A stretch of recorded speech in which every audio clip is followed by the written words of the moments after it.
Myself, Dr. Anita Singh, Associate Professor and Dean Faculty of Home Science, Shri Agrasen कन्या autonomous PG college Varanasi. Anita की पाठशाला में आप सभी का हार्दिक स्वागत और अभिनंदन है। आज का जो टॉपिक है वो है nutrition during infancy.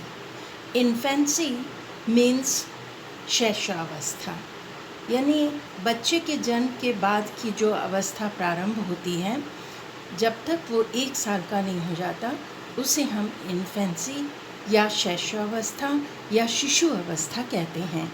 Infant is defined as the first year of life and the period of most rapid growth after birth. Characteristics of infancy. Infancy के बहुत सारे कैरेक्टरिस्टिक्स होते हैं, जैसे जो बर्थ के बाद माँ के गर्भ में जब तक बच्चा रहता है, फर्टिलाइजेशन से लेकर 9 मंथ्स तक, तब तक उसकी ग्रोथ एंड डेवलपमेंट यूट्रस में बहुत फास्ट होती है। लेकिन जैसे ही बर्थ लेता है और जीवन का प्रथम वर्ष शुरू होता है, तो उस समय भी उसकी बॉडी में बहुत सारे चेंजेस होते हैं, physical and mental growth and development होते हैं। और ये सारे जो infancy is a time of radical adjustment. Growth and development के साथ साथ ये एडजस्टमेंट टाइम होता है जब बच्चा शरीर से बाहर आ जाता है और आने के बाद वो अपने जो एनवायरनमेंट है उसमें अपने आप को ढालता है और धीरे धीरे करके उसके बॉडी में सारे ऑर्गन्स बहुत ही मतलब धीरे धीरे करके सभी ऑर्गन्स, सारे सिस्टम्स वर्क करना शुरू कर देते हैं। Stages of infancy. इन्फेंसी की स्टेज को 2 पार्ट्स में बांटा जाता है, 0 to 6 month and 6 to 12 month. 0 to 6 month infants यानी जन्म से लेकर 6 माह तक के बच्चे होते हैं, और 6 से 12 माह जब वो अपना फर्स्ट बर्थडे मना रहे होते हैं, तो उस समय तक का समय इन्फेंसी कहलाता है। Nutritional requirement of infants. Infants के लिए ICMR ने जैसे इनको 2 स्टेजेस में 0 to 6 month and 6 to 12 month, उसके अकॉर्डिंग इनकी न्यूट्रिशनल रिक्वायरमेंट भी बताई है। फॉर एग्ज़ाम्पल, जैसे 0 to 6 मंथ में इनकी ग्रोथ बहुत रैपिड होती है, बहुत फास्ट होती है, और मतलब इतने सारे माइलस्टोन्स इनके डेवलपमेंट में आ जाते हैं कि इनकी बॉडी को बहुत ज़्यादा कैलोरीज़ की आवश्यकता होती है। जैसे ICMR 2010 का जो RD है, उसके अकॉर्डिंग 92 किलो कैलोरीज़ पर केजी बॉडी वेट के हिसाब से, यानी बच्चा अगर 3 kg का है तो 92 × 3 = जितनी कैलोरीज़ होंगी वो उसका पर डे का कैलोरी रिक्वायरमेंट होगा। और जब वो 6 to 12 मंथ्स का हो जाता है तो ग्रोथ थोड़ी सी स्लो हो जाती है, और इस समय उसे 80 किलो कैलोरीज़ पर केजी बॉडी वेट के हिसाब से ज़रूरत होती है। इसी तरह प्रोटीन है 1.6 एंड 1.69 ग्राम पर केजी बॉडी वेट के हिसाब से। सारे nutrients, specially calories, protein, calcium और vitamin A and B complex, इनकी बहुत ज़्यादा मात्रा में इसको इन्फेंट को आवश्यकता होती है। और इसकी आवश्यकता को पूरा करने के लिए mother's milk is the best milk. बच्चे को न्यूट्रिशनल उसका क्या पैटर्न होना चाहिए, तो पैटर्न भी 0 to 6 मंथ और 6 to 12 मंथ के अकॉर्डिंग पैटर्न रखा जाता है। जैसे 0 to 6 मंथ के बच्चे के टीथिंग नहीं है, तो अभी जस्ट वो फीडिंग के ऊपर होता है, तो एकदम होल सोल उससे ब्रेस्ट फीडिंग मिलनी चाहिए। इन केस अगर ब्रेस्ट फीडिंग फेल्योर हो जाती है तो इस कंडीशन में उसे फार्मूला फीडिंग दी जा सकती है। Formula feeding means cow's milk, buffalo milk, goat milk या टिंड मिल्क का फार्मूला तैयार करके बच्चे को देते हैं। लेकिन breast milk is the best milk for 0 to 6 month 6 month baby. और 6 to 9 मंथ में 6 to 12 मंथ में बच्चे को ब्रेस्ट फीडिंग तो ज़रूर मिलनी चाहिए, क्योंकि 1 साल तक हर हालत में हर माँ को बच्चे को अपना दूध देना चाहिए। और फार्मूला फीडिंग ब्रेस्ट फीडिंग के साथ साथ, क्योंकि ब्रेस्ट मिल्क कम हो जाता है और बच्चे की ग्रोथ एंड डेवलपमेंट कंटिन्यूअस हो रहा है, तो जो इनटेक है बच्चे का वो कम हो जाता है, वो मतलब वो कम माँ के ब्रेस्ट से ले पाता है, इसलिए उसके साथ साथ काउज़ मिल्क, बफेलो मिल्क, ये भी उसको फार्मूला फीडिंग में दिया जा सकता है। वीनिंग स्टार्ट होती है 6 मंथ से। वीनिंग मीन्स अन्नप्राशन है, जो वीनिंग मतलब जिसको हम कहेंगे पूरक आहार या सप्लीमेंट्री फूड्स।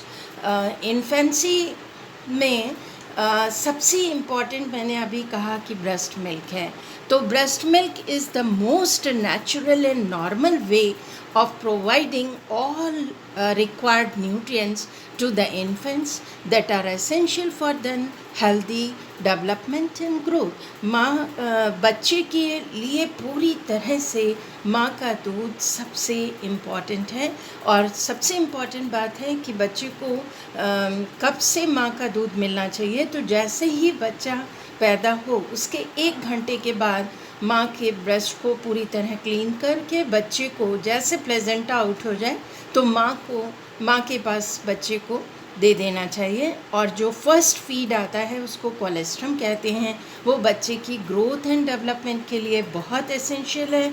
वो हाई प्रोटीन है, हाई विटामिन ए है और एंटीबॉडीज़ उसमें बच्चे को मिलते हैं, इम्यूनिटी डेवलप होती है। इसलिए माँ का दूध बच्चे के लिए सर्वोत्तम आहार माना जाता है। इसके बहुत सारे फ़ायदे हैं, केवल बच्चे को ही नहीं बल्कि माँ के लिए भी कई फ़ायदे होते हैं। लेकिन इससे पहले हम सब ये जानें कि composition of human breast milk, composition क्या होता है।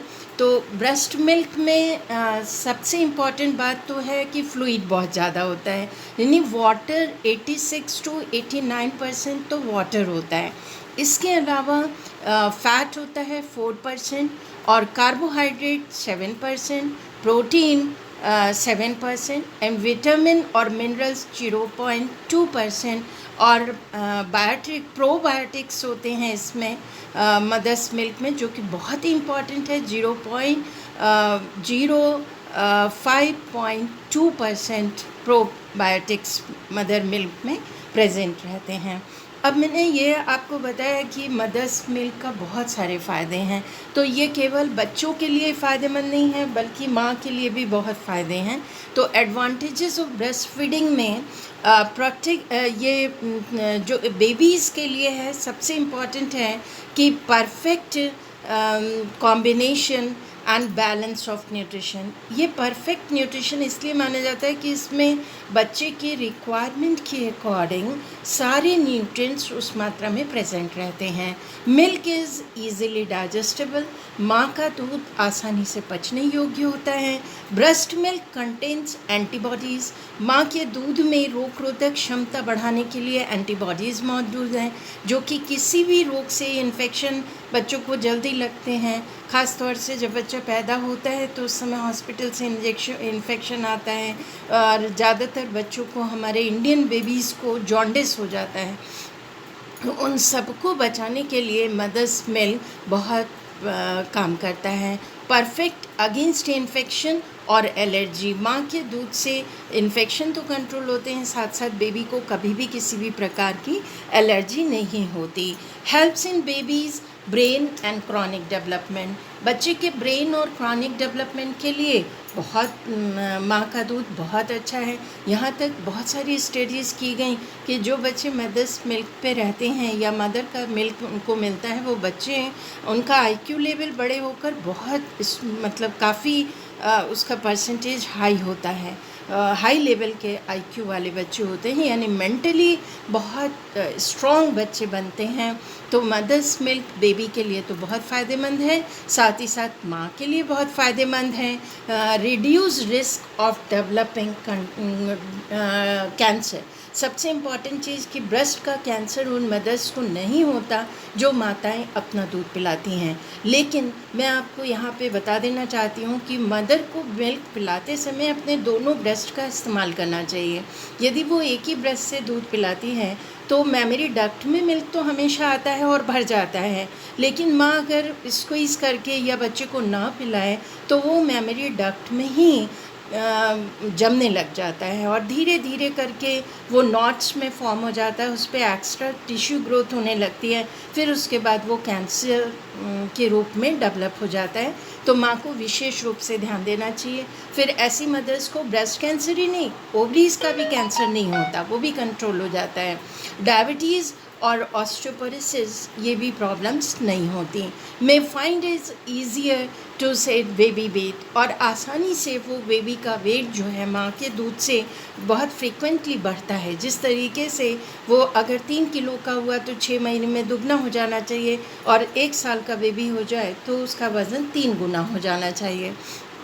जो प्रैक्टिस है वो नेचुरल चाइल्ड फीडिंग की, वो मदर्स के लिए बहुत सारे फ़ायदे ये होते हैं कि माँ जब बच्चे को अपना दूध पिलाती है तो उसका जो यूट्रस है वो 40 डेज़ में अपने आप अपनी जगह पे आ जाता है, जो प्रेगनेंसी के टाइम काफ़ी बड़ा हो जाता है। तो more time bound with her baby, अब बच्चे के साथ माँ का मातृत्व जागता है और माँ और बच्चे के संबंध जो हैं वो काफ़ी स्ट्रॉन्ग होते हैं। High in loss of the access wait और एक्वायर्ड ड्यूरिंग प्रेगनेंसी में उसने जितना ज़्यादा 10 से 12 किलो वज़न लिया है, जब वो बच्चे को दूध पिलाने लगती है तो उसका वज़न अपने आप पुनः नॉर्मल की तरफ आ जाता है। और भी कुछ फ़ायदे होते हैं। वो फ़ायदे ये हैं कि नो प्रिपरेशन टाइम, और mother can feed baby any time anywhere. ये तो बहुत ही इम्पॉर्टेंट पॉइंट है कि माँ के दूध को किसी प्रिपरेशन की ज़रूरत नहीं है, ना गरम करना है, ना चीनी मिलाना है, ना कुछ प्रिपरेशन। जहाँ जैसे भी माँ जिस कंडीशन में हो, बस अपने ब्रेस्ट को क्लीन करे और बेबी को दूध दे, उसका पेट भर दे। तो ये एक बहुत बड़ा फ़ायदा है। Breast milk is always in correct temperature, हमेशा उसका तापमान जो होता है वो एकदम परफेक्ट होता है, करेक्ट होता है। ब्रेस्ट मिल्क फ्री होता है किसी भी तरह के इन बैक्टीरिया से, किसी भी प्रकार के इन्फेक्शन से। हेल्प क्रिएट स्पेशल बॉन्ड माँ और बच्चे के बीच बहुत अच्छा, और नो एडल्ट्रेशन, माँ के दूध में मिलावट होने का कोई सवाल नहीं है। तो ये बहुत अच्छे एडवांटेजेस हैं। अब हम लोग नेक्स्ट आते हैं फार्मूला फीडिंग पे। वैसे तो मैंने कहा mother's milk is the best milk, लेकिन कई कई कारण होते हैं जब माँ बच्चे को अपना दूध नहीं पिला पाती। जैसे ब्रेस्ट के निपल का जो पोजीशन है वो सही नहीं है, तो बच्चा नहीं पी पा रहा है, या माँ बहुत बीमार कंडीशन में है तो बच्चे को फीडिंग नहीं दे पा रही है, या माँ एड्स से अफेक्टेड है, तब भी माँ को बच्चे को फीड नहीं देना चाहिए। लेकिन अभी तक ऐसे कोई भी स्टडी सामने नहीं आ पाई हैं कि यदि मदर को एड्स है, AIDS means acquired immuno deficiency syndrome, तो ऐसी माताओं को अपना दूध पिलाना चाहिए या नहीं। तो कंपोजिशन ऑफ इन्फेंट फार्मूला, इसमें cow's milk, whey and casein protein है, वेजिटेबल ऑयल फैट है, लैक्टोज है जो कि कार्बोहाइड्रेट है, vitamins, minerals, mix and other nutrients. तो मेनली जो है वो काउज मिल्क माँ के मिल्क के बराबर ही माना जाता है। तो शुरू में तो काउज मिल्क का अगर दे रहे हैं तो उसमें थोड़ा सा पानी और दूध मिला करके देना होगा, मतलब 2/3 उसमें वाटर ज़रूर हो, अदरवाइज़ बच्चे के लिए वो हैवी होगा और फिर इनडाइजेशन या गट प्रॉब्लम्स आ सकती हैं, डायरिया हो सकता है, वॉमिटिंग हो सकती है। डिसएडवांटेजेस ऑफ फार्मूला फीडिंग, हम लोग इस पे आ चुके हैं कि कैन बी मोर एक्सपेंसिव। हम सबको मालूम है कि गाय का, भैंस का या हम डब्बे का दूध लेते हैं तो वो बहुत महंगा पड़ता है। माँ के दूध में तो कोई खर्च करने की आवश्यकता ही नहीं है, लेकिन फार्मूला फीडिंग हमेशा हमें परचेज़ करनी होगी तो वो एक्सपेंसिव है। Must sterilise equipment and prepare formula, जब भी हम उसको तैयार करें, उनके बॉटल्स वगैरह को प्रॉपरली हमें 20 मिनट्स तक बॉईल करना होता है। जिस बर्तन में हम मिक्स करें उसको हमें स्टेलाइज करना होता है। तो काउज मिल्क के सम फार्मूलाज कैन कॉज एलर्जीज, मतलब कुछ बच्चों को गाय के दूध से भी एलर्जी होती है या भैंस के दूध से भी एलर्जी होती है। तो तो ये इसलिए भी इसका डिसएडवांटेज है। Formulas do not provide immunities, कभी भी फार्मूला जो है फीडिंग बच्चों को इम्यूनिटी यानी रोग प्रतिरोधक क्षमता नहीं प्रदान कर पाती। लैक ऑफ एंटीबॉडीज़, क्योंकि इसमें एंटीबॉडीज़ कम होते हैं। Possibility of the producing gas and constipation, बच्चों का पेट में अफारा रहता है, पेट फूला रहता है और कब्ज़ की शिकायत ऐसे बच्चों को हो जाती है। Weaning is very essential for 6 to 12 months baby. Weaning means माँ के दूध के अलावा अब बच्चा बढ़ रहा है तो ऐसे बच्चे को हमें वीनिंग यानी संपूरक या पूरक आहार के ऊपर लाना होगा। वीनिंग बहुत इम्पॉर्टेंट है, लेकिन हमारे यहाँ रूरल कम्युनिटीज़ में आज भी वीनिंग को नेगलेक्ट करते हैं। वो कहते हैं, गांव की औरतें कहती हैं, जब डोली तब खाई, यानी जब डोलेगा, जब अपने पैर से चलने लग जाएगा तब वो खाएगा। Weaning is a process of gradually introducing of infants to what will be adult diet and while withdrawing the supply of its mother's milk. माँ का मिल्क कम हो रहा है, अब उससे थोड़ा सा मिल्क से हट करके कुछ ऊपर की चीज़ें भी मिलनी चाहिए। Important principles of weaning, important principles क्या है? Begin at 6 months of age, 6 महीने में ये निश्चित रूप से इंट्रोड्यूस हो जाना चाहिए।